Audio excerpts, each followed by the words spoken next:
আসসালামু আলাইকুম everyone, welcome to my channel. আজকে আমরা কস্ট অফ ক্যাপিটালের ম্যাথ সলভ করব পারপিচুয়াল ডেটের, যেখানে কোনো টাইম লিমিট থাকবে না, কোনো ইয়ার বা টাইম মেনশন করা থাকবে না। So let's start it. এখানে আমাদের ফার্স্ট ম্যাথ হচ্ছে যেখানে XYZ company has 15% perpetual debt of টাকা 10,000.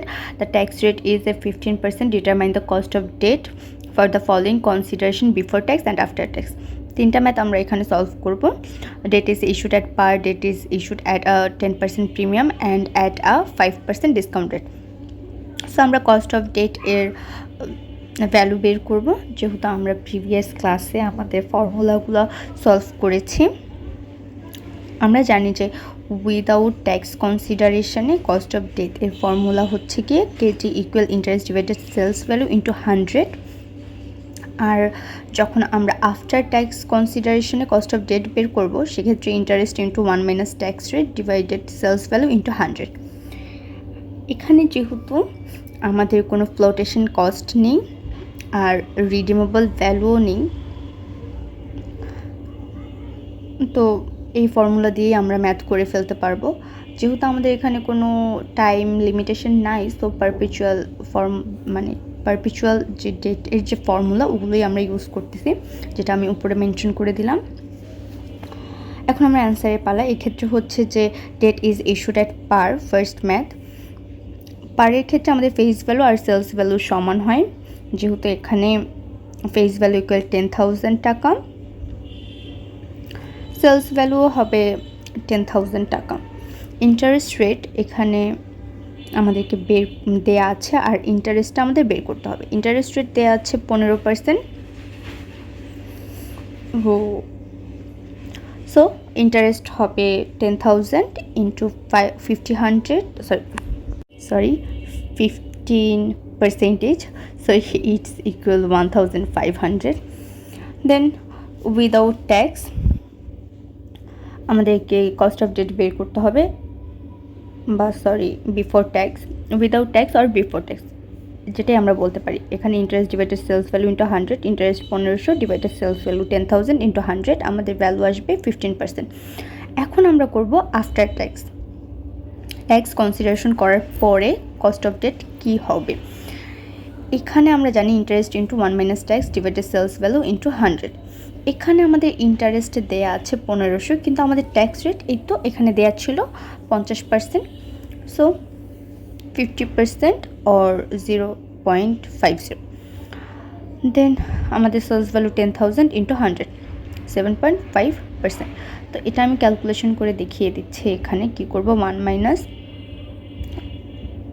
0.50 ইন্টু করে দিয়ে দেন ইন্টু করবো 1500, তারপর ডিভাইড করবো 10,000কে, তারপর ইন্টু করবো 100কে পার্সেন্টেজ বের করার জন্য। দেন এটা আমার ম্যাথের অ্যান্সার।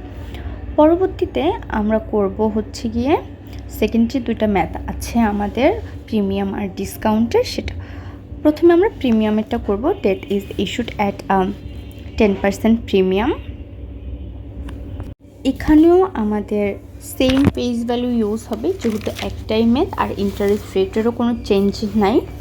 এক্ষেত্রে আমাদের ফেস ভ্যালু তো যা ছিল তাই 10,000 টাকা, ইন্টারেস্ট রেটও 10,000 টাকার উপর 15% করে আমরা বের করব। ক্যালকুলেশনটা হচ্ছে 10,000 ইন্টু 15% অর 0.15, তো 1500 টাকা। আর এটা আমাদের 10% প্রিমিয়ামের কাজ হবে। প্রিমিয়ামের সময় হয় কি, যে আমাদের যে ফেস ভ্যালু থাকে তার সাথে প্রিমিয়ামটা আমরা প্লাস করি, কিন্তু যখন আমরা হচ্ছে ডিসকাউন্টের কাজ করব তখন সবসময় ফেস ভ্যালুর পরিমাণটা আগে লিখে তারপর যে ডিসকাউন্টটা ওটা মাইনাস করব। প্রিমিয়ামের ক্ষেত্রে যেহেতু প্লাস, পরে লিখলেও সমস্যা নেই। তো face value into 10% premium plus face value, তো এখানে আমাদের 1100 টাকা আসতেছে। তো আমি ক্যালকুলেশন করে দেখিয়ে দিচ্ছি। 10,000 ইন্টু 10% প্লাস 10,000, 11,000 টাকা। তারপর আমরা করব হচ্ছে গিয়ে আসল ম্যাথে চলে গেলাম।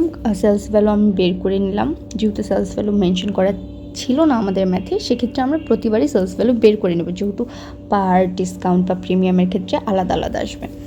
তো এখানে cost of debt equal interest divided sales value into 100, same formula. এখানে জাস্ট আমাদের সেলস ভ্যালুটা চেঞ্জ হবে, বাকি সব কিছু সেম থাকবে। ইন্টারেস্ট আর ইন্টু 100 তো একই থাকবে। তো এখানে আমাদের ক্যালকুলেশন করার পর আসবে 13.64%। তারপর আমরা করব আফটার ট্যাক্স আর উইথ ট্যাক্সের কাজ। কস্ট অফ ডেট বের করব। এক্ষেত্রে আমাদের interest into 1 minus tax divided sales value into 100। এখানে সেম ইন্টারেস্ট হবে 1500 টাকা। 1 মাইনাস 0.50 ডিভাইডেড সেলস ভ্যালু আছে আমাদের 11,000 টাকা ইন্টু 100। ক্যালকুলেশন করার পর আসবে আমাদের 6.82%। এটা আমাদের ম্যাথের অ্যান্সার। এখন অ্যাট লাস্ট যে 3 number math, debt is issued at 5% discount, এটা আমরা সলভ করব। ডিসকাউন্টের ক্ষেত্রে আগের বারও বলেছিলাম যে আমরা আগে ফেস ভ্যালুটাকে লিখে নেব। সো এখানে face value 10,000 minus 10,000 into 5%। Calculation করার পর আমাদের অ্যান্সার যেটা আসবে সেটা হচ্ছে, এখানে আমি ভুল করে 5% প্রিমিয়াম রেট মেনশন করেছি, এটা হবে ডিসকাউন্ট রেট, সরি। আমাদের ক্যালকুলেশন করার পর যেটা আসবে সেটা হচ্ছে 9,500। এখানে মাইনাস আসছে ক্যালকুলেশনে, কজ আমি ছোটোটা থেকে বড়টা মাইনাস করেছি তাড়াতাড়ি করার জন্য।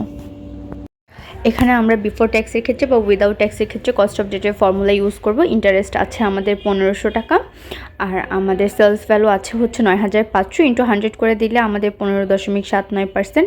ক্যালকুলেশন করে দেখে নিই, হ্যাঁ সেম এসেছে। এক্ষেত্রেও ডাবল চেক করে দেখলাম। তারপর আফটার ট্যাক্সের ক্ষেত্রে আমাদের কস্ট অফ ডেটের যে ফর্মুলা, এটা বিফোর ট্যাক্স। আফটার ট্যাক্সের ক্ষেত্রে কস্ট অফ ডেটের যে ফর্মুলা, এটা interest into minus T divided sales value into 100। Calculation করে দেখলাম আমাদের অ্যাজ ওয়েল অ্যাজ যে অ্যান্সার সেটা আসবে হচ্ছে গিয়ে 7.89%। এটাই অ্যান্সার। আজকের মতো এখানে, থ্যাংক ইউ। আজকের মতো এখানেই রইল। এই ম্যাথটা সলভ করলাম, নেক্সট আরও ম্যাথ সলভ করব। আল্লাহ হাফেজ।